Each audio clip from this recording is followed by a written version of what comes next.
যাৰ ৰাম কৃষ্ণ নম হে প্ৰভু যাৰ ৰাম কৃষ্ণ নম।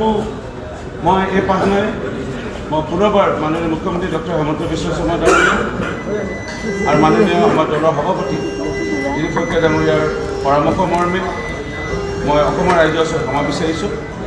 কিন্তু মোৰ বহুত দুখ লাগিল উক্ত দিনা হয়তো চাহ জনগোষ্ঠীৰ এজন বিধায়ক হিচাপে ৰজাঘৰীয়াৰ লোকসকলে যেনেধৰণে হয়তো মোক লৈ তেওঁলোকে চাগে চিন্তা কৰে আৰু মোক বাধা দিব চেষ্টা কৰে, এয়া খুব দুখ লাগিল।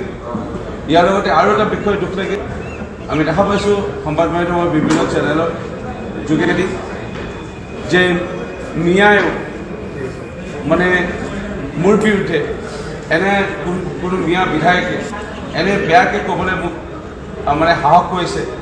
সেয়া অসমৰ ৰাইজৰ ওপৰত এৰিলোঁ। আমি অসমৰ